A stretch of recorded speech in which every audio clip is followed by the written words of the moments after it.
Bendito Jesús, en esta mañana te pido por este siervo de Dios, ilumínanos, llénanos de tu gracia y de tu amor.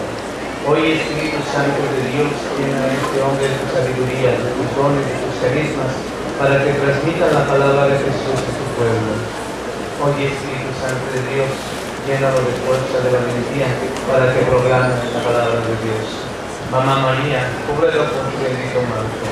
Es tu Hijo, llénalo de tu amor, que hable de tu Hijo, de las maravillas que Él hace en su pueblo y de la misericordia que les tiene el Señor. Amén. Bien, gracias. Siéntense, por favor.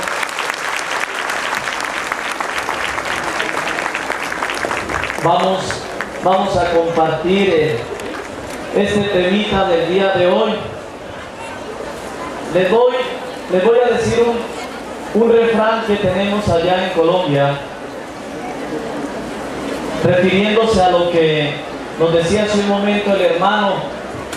A ver, es un refrán, a mí se me hace muy chistoso, a lo mejor a ustedes no les guste, pero les voy a decir. Dicen allá en mi tierra, cuando alguien está diciéndonos algo, compartiéndonos algo, dicen: mientras un burro habla, los demás levantan las orejas. Bueno, entonces vamos a tratar de compartir este tema en este día, en este rato que el Señor nos ha permitido. Pero vamos a tratar de repasar así rápidamente un poquito lo que vimos en el día de ayer. Decíamos en el día de ayer que Dios nos llama a ser cristianos, a ser misioneros, a ser discípulos. ¿Cómo? A ver. Y eso que me dijeron que no se les iba a olvidar. A ser discípulos misioneros. ¿Cómo? Alegres. ¿Cómo? ¿Y ustedes son discípulos misioneros alegres? Sí. Digamos que sí, para que no les haga daño el desayuno. Bueno, entonces Dios nos llama a ser discípulos, a ser misioneros, que vivamos la alegría. Y decíamos que la alegría, la motivación para el discípulo misionero es la resurrección ¿de quién? De Jesucristo, ¿sí? Nuestra alegría como misioneros debe partir de que Cristo ha resucitado. Pero también decíamos, segundo, que nuestra alegría debe estar en saber que el Señor nos ha llamado, nos ha elegido, no por lo que somos, sino a pesar de lo que somos. También decíamos que la alegría de nosotros debe estar en sentirnos, en saber que somos amados ¿por quién? Por Dios, ¿cierto? Luego decíamos que también la alegría del cristiano está en saber que él como cristiano hace parte de la familia ¿de quién?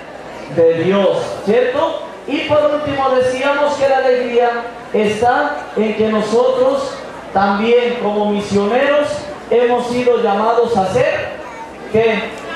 Santos. Muy bien. Pero hay una señora que sí me puso cuidado, los demás como que no. Muy bien.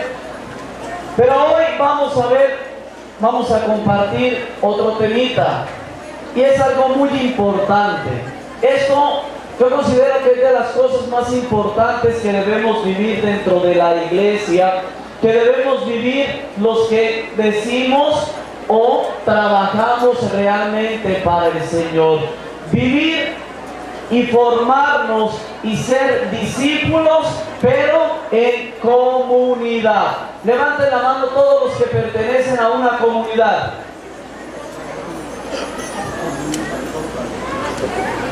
Los que no levantaron la mano viven en la luna. ¿Dónde viven? ¿Ah? Otra vez, levanten la mano los que pertenecen a una comunidad. Todos levanten la mano, porque si no viven en una comunidad, ¿entonces dónde viven? Todos pertenecemos a una comunidad que se llama parroquia. Ya bajen su mano porque si no se van a cansar de tener allá arriba, sí, ya bájenla. Muy bien, entonces hoy vamos a hablar precisamente de eso en este rato. El misionero, el discípulo de Dios, el discípulo de Cristo, siempre debe vivir en comunidad. El llamado de Dios es a que vivamos en comunidad. Y quiero que partamos de este punto que vamos a reflexionar.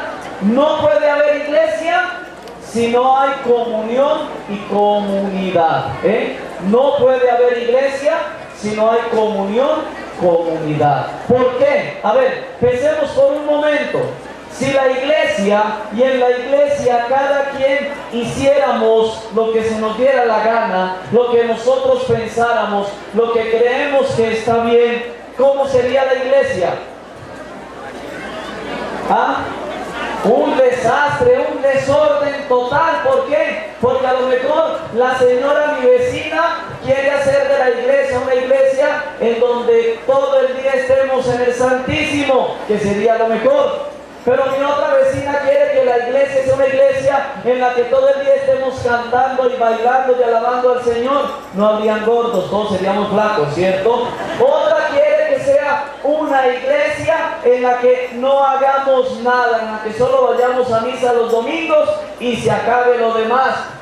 Otra quiere que la iglesia sea así, así, ¿cierto? Pero la iglesia debe vivir en comunión. Cristo quiere que estemos en común unidad.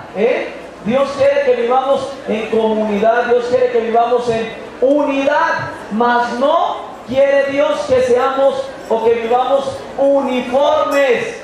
Si ustedes miran a los servidores, ¿cómo vienen vestidos ellos? De rojo, blanco y negro, ¿cierto? Y todos vienen vestidos. ¿Cómo vienen vestidos todos? Igual, ¿cierto? ¿Y todos prestan el mismo servicio?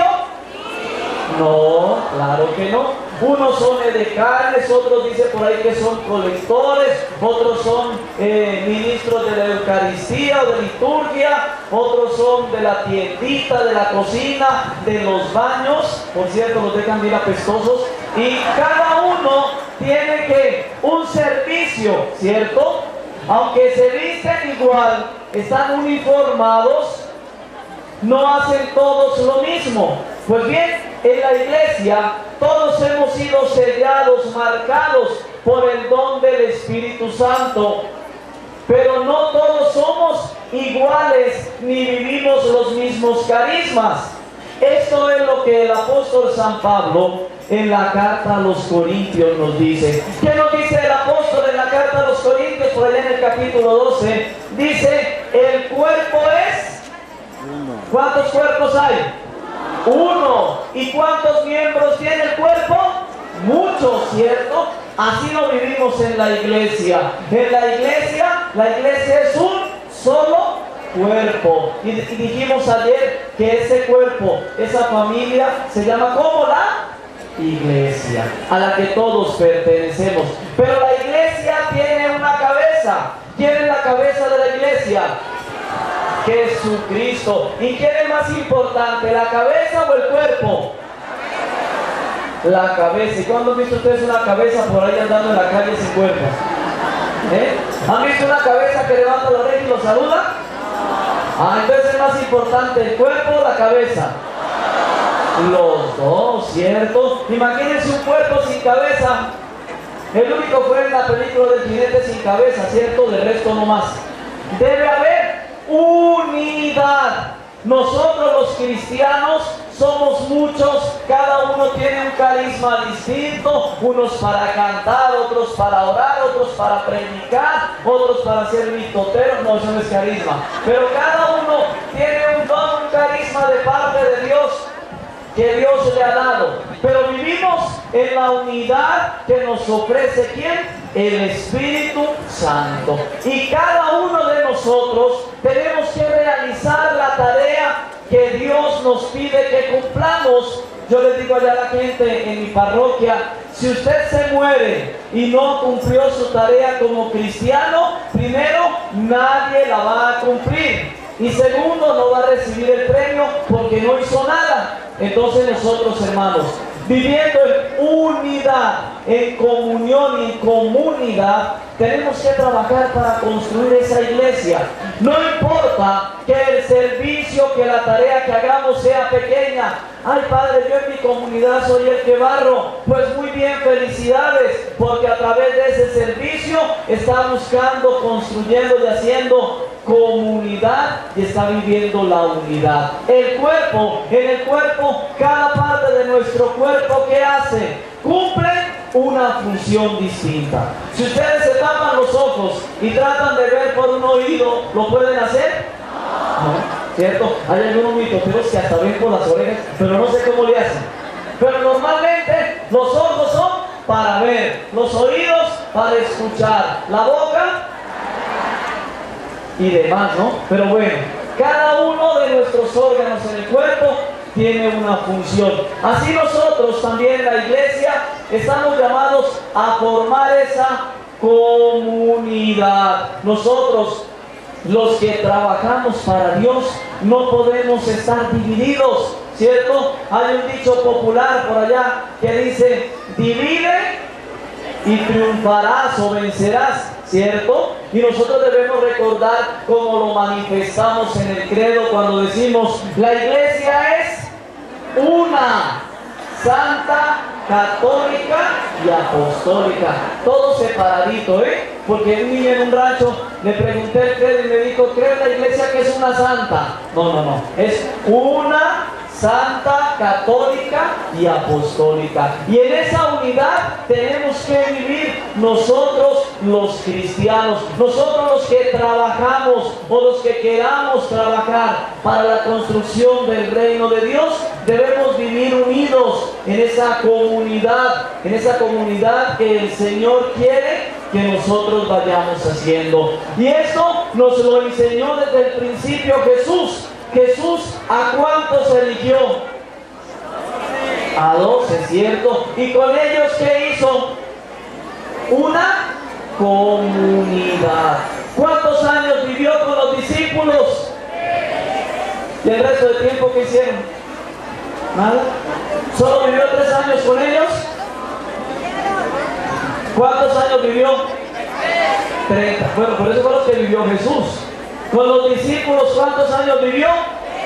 3 años, muy bien. Y durante esos 3 años Jesús, ¿qué estuvo haciendo? Formándolos, preparándolos, e hizo una comunidad, no se les olvide. Cristo formó comunidad, formó a 12 discípulos, cada uno con su carácter, con su manera de ser. Los unió para enviarlos a ser discípulos misioneros. El carisma principal de la iglesia es y debe ser siempre una iglesia misionera.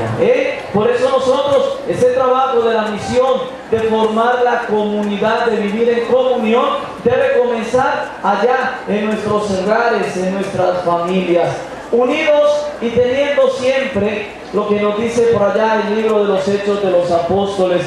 Los discípulos vivían unidos y tenían un solo corazón, ¿cierto? La comunidad debe estar unida en el corazón de Jesucristo. Por eso, cuando tenemos divisiones, cuando hay críticas, cuando hay odios, cuando hay rechazos, no podemos decir que estamos viviendo en comunidad. Estamos queriendo hacer lo que nosotros queremos, pero no vivimos en comunidad. En la comunidad nos vamos aceptando y vamos creciendo como el Señor nos pide. Por eso podemos decir ahorita en un segundo momento que la vocación del discípulo es hacer y vivir en comunión.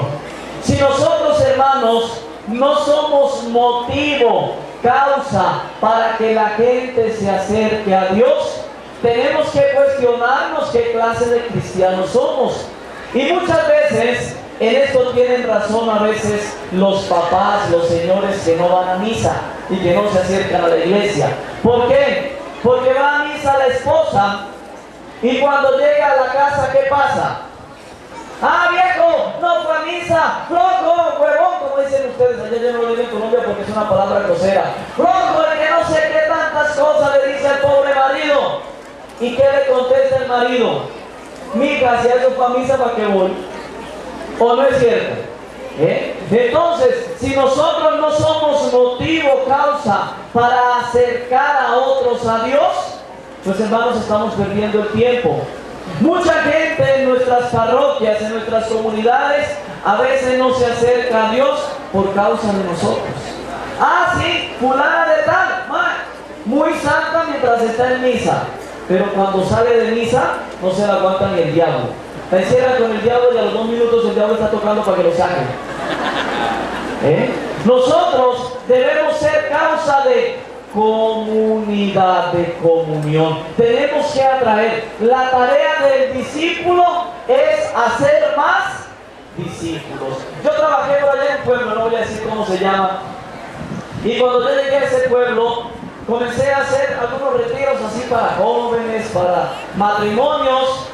Llegamos a tener más o menos como 200 matrimonios en el grupo, unos 200 jóvenes, y hacíamos retiros. Y entonces comenzamos a hacer oración. Yo recuerdo que cuando comenzamos en ese templo a hacer oración, éramos 6 personas, un matrimonio, una religiosa, 2 jóvenes y yo. Nada más éramos los 6. Y nos íbamos hasta adelante, allá en el presbiterio donde estaba el Santísimo. Y todos los días nos reuníamos a hacer oración delante del Santísimo. Todos los días. Al final, ya pasando un tiempo, ya venía más gente, se llenaba todo el presbiterio. Ya después tuvimos que bajarnos a las bancas. Y ahí sí, al final ya de un tiempo, todo el templo se llenaba. Hacíamos oración nada más 2 o 3 veces por semana ya, porque todos los días era difícil para la gente. Y hacíamos retiros, y entonces, va a sonar algo como extraño, pero haciendo esos retiros, tuvimos problemas con los de la renovación del pueblo, los carismáticos. ¿Por qué? Porque terminando el primer retiro de matrimonios, como 15 o 20 parejas se incorporaron a participar de la oración. Y la noche esa, la primera noche que fueron a la oración así con el grupo de renovación, yo le pedí a un matrimonio de los que acababan de salir, dirija usted un poco la oración. Y a uno de los muchachos que también acaban de salir de los encuentros le dije, ayúdenos en la oración. ¿Y ustedes qué creen que pasó? Pues los de renovación se enojaron y me reclamaron, padre, ¿cómo es posible? Nosotros llevamos 15 años, 20 años, 10 años, 5 años aquí trabajando y estos acaban de salir de un retiro. ¿Usted por qué los pone a hacer oración? ¿Y tengo cara de corajudo? Bueno, en aquel tiempo sí. Bueno, entonces yo me enojé y les dije, bueno, ustedes llevan 15, 20, 30 años aquí.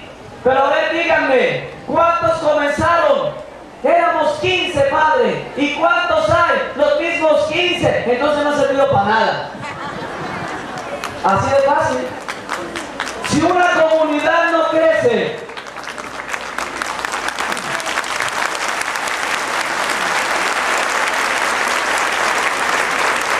si una comunidad, les decía, no crece, si un grupo no crece, ese grupo no sirve para nada. ¿Por qué? Por una sencilla razón, porque ahí no está Dios. Cuando los grupos crecen, cuando se multiplican, cuando hay gente nueva, cuando vienen borrachos, drogadictos, cuando viene gente que nosotros llamamos mala y se acerca a Dios y se renueva y se transforma, en ese grupo sí vive Dios, no más. ¿Por qué? Porque aquellos que están ahí son motivo de unidad, de comunión, de atraer al otro. Por eso a mí me alegra mucho cuando gente que ha vivido así en medio de vicios y todas esas cosas se acercan y hacen parte de los grupos. ¿Por qué? Yo les digo, porque ustedes después van a ser motivo para que otros se acerquen. Y a veces a ese tipo de personas les da pena. Ay, padre, es que yo antes era así, es que yo era borracho, es que yo hacía esto. No se preocupe, hay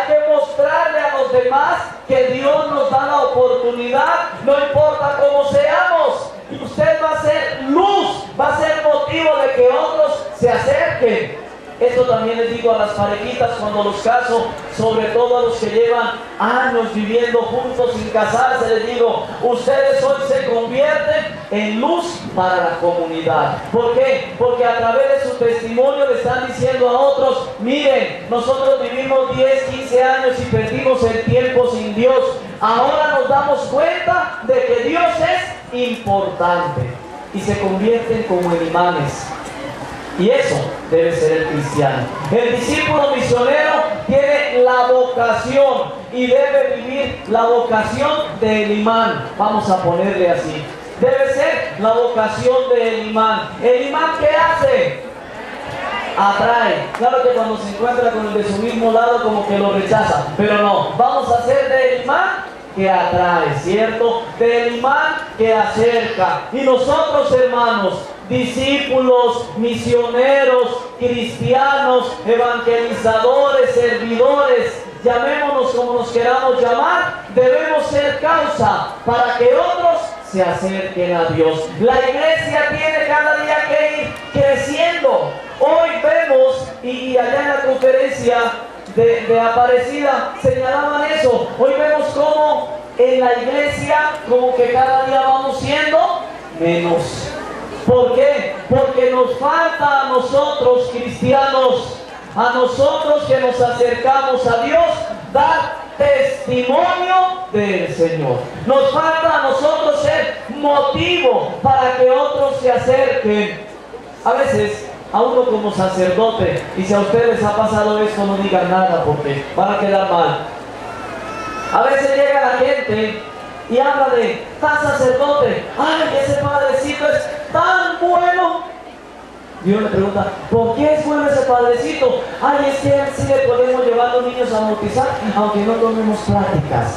Ah, el padrecito es bueno por eso.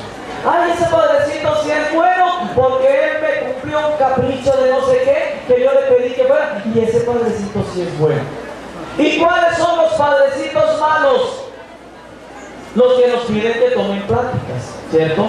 ¿Cuáles son los padrecitos malos? Los que nos exigen que cumplamos con lo que Dios nos pide.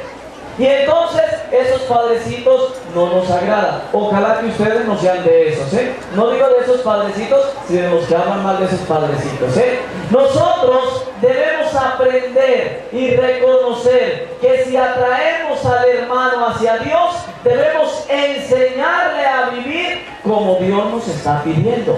Y esto dentro de la iglesia, si yo, aún como sacerdote, no hago, no cumplo lo que la iglesia, lo que Dios me pide a través de la iglesia, no estoy siendo motivo de unidad. No estoy siendo motivo de comunión, de comunidad, porque estoy dividiendo. Y esa es una tarea, les decía, que tenemos todos. Ayer les decía, la iglesia nos llama a reevangelizarnos, comenzando desde el Papa hasta el último de los laicos. Necesitamos renovar nuestra vida. Por eso tenemos que renovarla en comunión, en comunidad, recordando que esa comunidad es la familia de los hijos de Dios, decíamos ayer. Y es que la invitación, una de las invitaciones que Jesús le hizo a sus discípulos, le hizo al pueblo, ¿cuál fue? Dice Jesús, sean uno.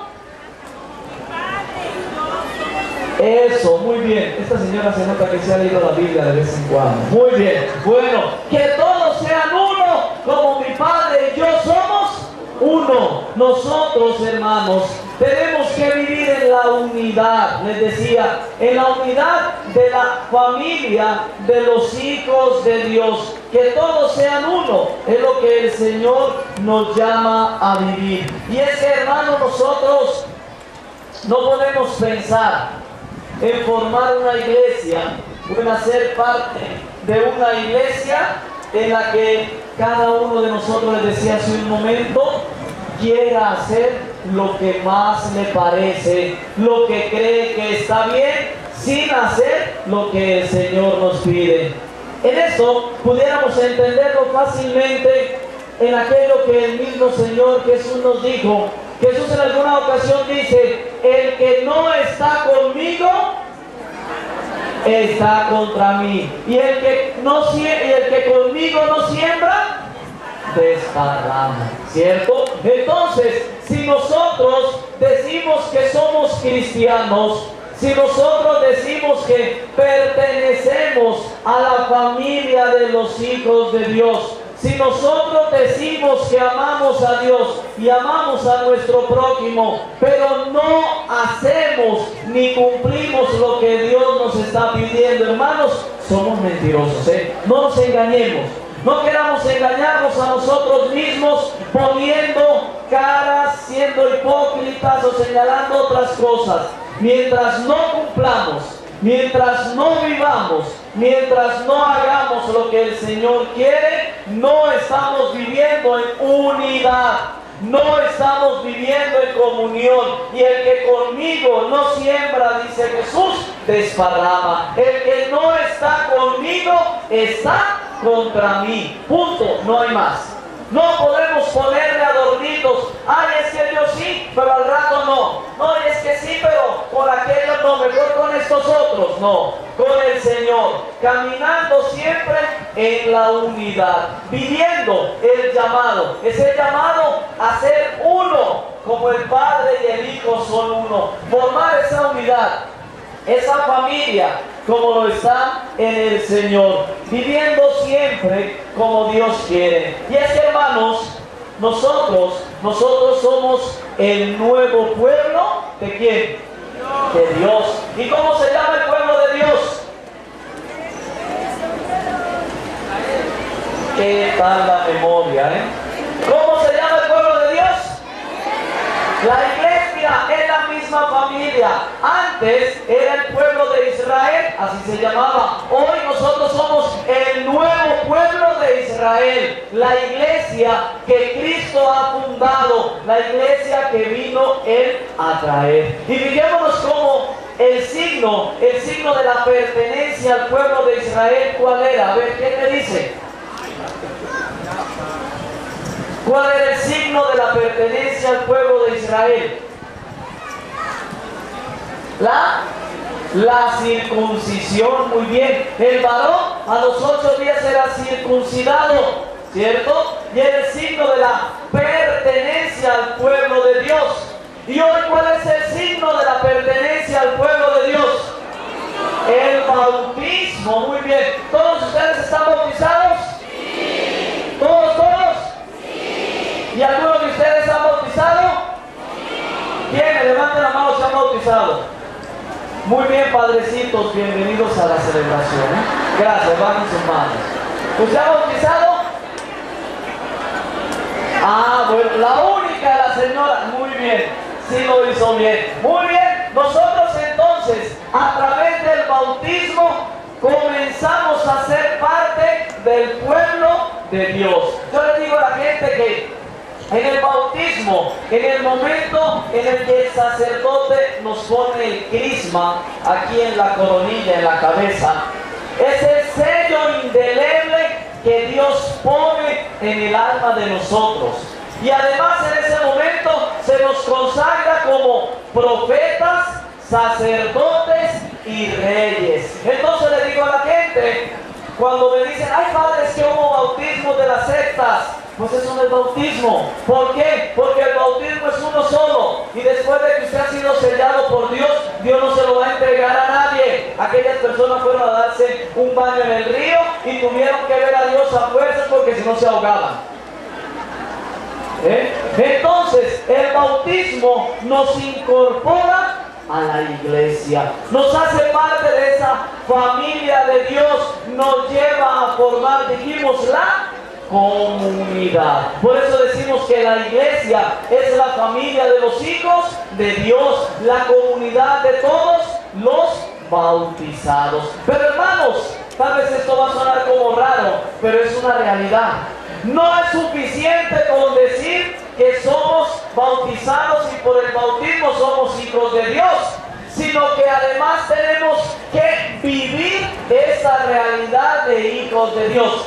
Yo en una ocasión, cuando veo televisión, veo los noticieros, no ando viendo Pasión y esas novelas, no, yo no veo nada de eso. De eso no, en serio. Bueno, resulta que ustedes no sé si se dieron cuenta de esa entrevista que le hicieron a Arismendi, el Mochabeca, ¿recuerdan? El secuestrador. ¿Qué fue lo primero que dijo ese hombre cuando lo entrevistaron? Yo soy católico, yo creo en Dios. Eso fue lo primero que dijo aquel amigo en la entrevista. Y así nos puede pasar a nosotros. Muchos de nosotros podemos decir, soy bautizado, soy hijo de Dios, pero su vida no es vida de hijos de Dios. No es vida de acuerdo a lo que Dios nos está pidiendo. Entonces, aunque somos bautizados y por el bautismo nos hicimos hijos de Dios, muchas veces estamos viviendo como si fuéramos hijos por ahí de la tostada y la guayaba, dijo una señora. No vivimos realmente nuestro ser de bautizados. ¿Por qué? Porque no vivimos en comunión, no vivimos en comunidad, porque tenemos un gran problema. A ninguno nos gusta que nos manden. Papás, mamás, ¿cuál es el gran problema que tienen con sus hijos? ¿Por qué? Porque ustedes los mandan y ellos no quieren obedecer. ¿Cuál es el problema que tienen ustedes, maridos, con sus señoras? Que les dicen que hagan algo y ustedes no quieren porque ustedes dicen la última palabra en el hogar, ¿cierto? El hombre siempre dice la última palabra en el hogar, ¿o no? Claro, siempre dicen, sí mi amor, sí mi amor. Ahí está. Y esos problemas los vivimos en la iglesia también. No vivimos en comunidad porque no queremos aceptar en nuestras vidas o para caminar con el Señor la autoridad de algunas personas. Muy bien. Tercero, vamos a decir también que el discípulo, vamos en torno al mismo tema, está llamado a hacer comunión. ¿En dónde? En su parroquia, con su obispo, con los sacerdotes, con los religiosos y con sus hermanos laicos. ¿Sí me escucharon bien? Sí. ¿Todos ustedes pertenecen a una parroquia? Sí. Bueno, cada uno a su propia parroquia. ¿Y cada uno de ustedes trabaja en su parroquia? Ojalá la mitad. Pero también ustedes son obedientes a sus párrocos, a sus sacerdotes. Yo creo que la gran mayoría no. Sobre todo cuando el cura nos cae mal, ¿cierto? No lo podemos ver ni en pintura porque hasta vómito nos da. A otros les da chorro, pero bueno, no importa. Y es que pasa eso muchas veces nosotros. Yo allá en la comunidad donde estoy, le digo a la gente que es algo natural, llamémoslo así entre comillas, cuando uno de sacerdote llega nuevo a una parroquia, no nuevo de edad, sino a trabajar en esa comunidad como sacerdote nuevo. ¿Por qué? Porque la gente está acostumbrada al padrecito que tenían antes, ¿cierto? Y entonces querían mucho al padrecito, le ayudaban mucho al padrecito. Llegó otro padre y ¿qué? Ni lo pelan. ¿Por qué? Porque culpan que ese padrecito que llegó les corrió al padre bueno que ustedes tenían antes. Y resulta que no, que nos toca a nosotros aprender a vivir en comunidad. ¿Con quién? Con el sacerdote, con el obispo y con nuestros hermanos laicos. A mí solo me gusta el grupo de renovación. Eso de la Acción Católica, para nada. No. Debemos aprender a vivir en comunidad con nuestros hermanos. ¿Por qué? A lo mejor a algunos nos gusta hacer oración y bailar para estar en forma. Algunos en forma de refrigerador, pero como sea, ¿cierto? A otros no. Hay abuelitas que ya no les gusta bailar. ¿Por qué? Porque si bailan se desbaratan.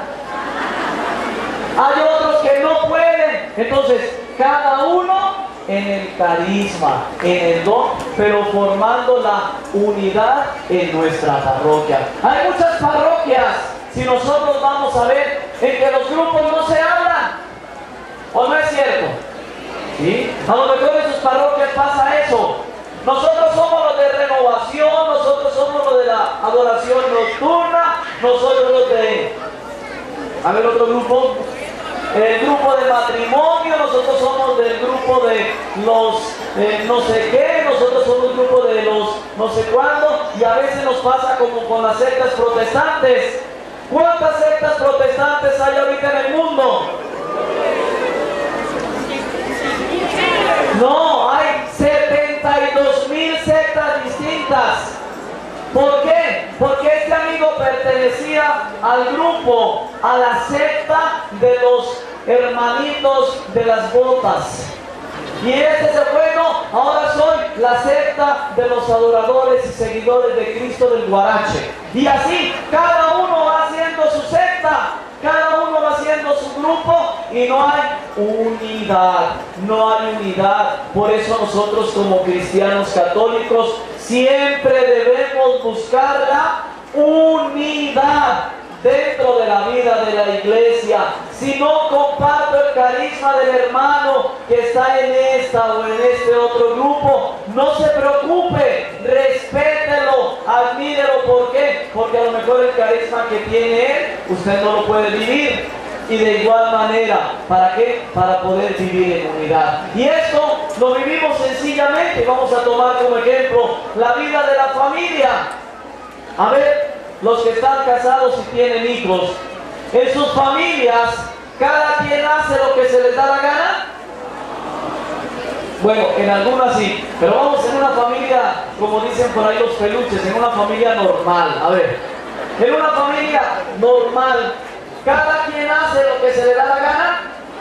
No, cierto. El papá pone autoridad, la mamá también, y los hijos van viviendo de acuerdo a lo que los papás les dicen. Y cuando un hijo se desvía por un camino que no es o hace algo que no es, ¿qué pasa? Papá y mamá los castigan o los corrigen o le llaman la atención, ¿cierto? ¿Para qué? Para que hagan las cosas como deben ser. Pues bien, esa tareita, hermanos, también la tenemos dentro de la iglesia.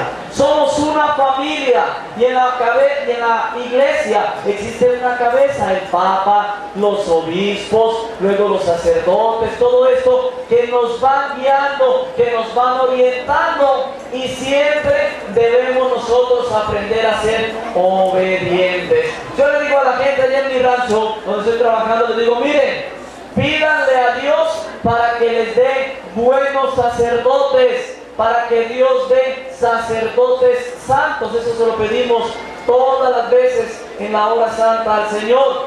Pero también les digo, hay que pedirle a Dios que dé buenas ovejas, ovejas santas. ¿Sí? Porque, miren, a veces nosotros, o más bien ustedes, yo me hablo del otro lado, ustedes como laicos se quejan, critican y cuestionan a los sacerdotes. Y yo le decía en alguna ocasión a alguien, ¿qué tal que nosotros los sacerdotes hiciéramos lo mismo? A veces decimos, aquel padre me cae mal y no vamos a misa. ¿Qué tal que el padre dijera, esta comunidad me cae mal o no participa, no le celebro misa? ¿Quién sale perdiendo? Ahí está. ¿Por qué? Porque nosotros queremos que sea el otro el que haga, el que dé, el que cambie.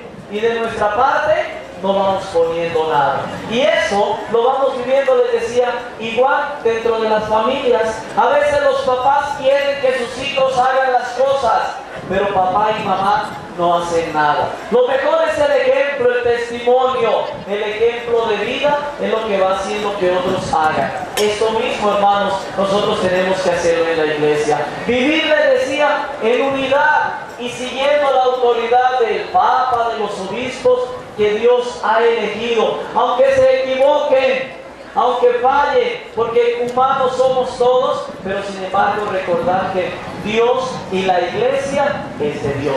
La iglesia no es del Papa, no es de los obispos, no es de los sacerdotes. La iglesia es de Dios, y es Dios el que va construyendo, es Dios el que va formando. Igual que ustedes, papás y mamás, ustedes no son dueños de sus hijos. Dios los ha puesto en sus manos para que ustedes los eduquen, los formen, los ayuden y sus hijos alcancen la salvación. Esa es la tarea que ustedes tienen, la misma tarea que tenemos en la iglesia a los que Dios nos ha dado alguna tarea: dirigir, formar, orientar, guiar. ¿Para qué? Para que ustedes como laicos alcancen la salvación. Para que ustedes como laicos también participen de esa vida eterna, pues, a la que todos nosotros queremos llegar, en la que todos nosotros queremos participar. Y por último, es importante, al terminar ya este llamado del Señor a vivir en comunidad, que como comunidad Dios nos quiere salvar. Aunque la salvación va a depender de cada uno de nosotros ya en la entrada en el reino de Dios, sin embargo, Dios quiere salvar a su pueblo. Por eso Dios eligió un pueblo para llevarlo a la salvación. Nuestra salvación en comunidad. Pero también recordar que además Dios nos ha dado una misión. Vayan por todo el mundo. Vayan y prediquen que la buena nueva. ¿Y quién es la buena nueva? Jesucristo, muy bien. No me vayan a decir como en un rancho, estábamos ahí en la misa y yo cuando celebro la misa comparto con la gente y les pregunté, a ver, ¿y quién es la buena nueva? Y me dijo un señor, mi vecina. No, esa no, esa no. La buena nueva es Jesucristo, la buena nueva de salvación, la buena nueva que nos llevará hasta la presencia del Padre. Cristo es el camino, la verdad y la vida. Nadie va al Padre si no es por mí. Hay que buscar a Jesús, construir el reino de Dios, construirlo y vivirlo en comunidad. No se les olvide, no somos islas. El mismo Dios es una familia, Padre, Hijo y Espíritu Santo. Nosotros también debemos ser familia. El discípulo, el misionero, debe construir la familia de Dios, es decir, debe construir la comunidad de los bautizados. Ojalá no se nos olvide, son cositas sencillas, pero que nosotros debemos ir poniendo en práctica. Tenemos que vivir y a través de la sencillez, a través de la simplicidad de lo que Dios nos va manifestando, de lo que Él nos va dando, pues podemos construir ese reino que Cristo Jesús nos ha venido a traer. Pues bien, le vamos a pedir a Dios que sea Él mismo el que nos llene de esa luz, que a través del Espíritu Santo nos inspire y nos mueva a ser discípulos misioneros, que construyamos la comunidad y aprendamos a vivir en comunión. Muy bien, ya terminamos, No se me vayan a quedar dormidos.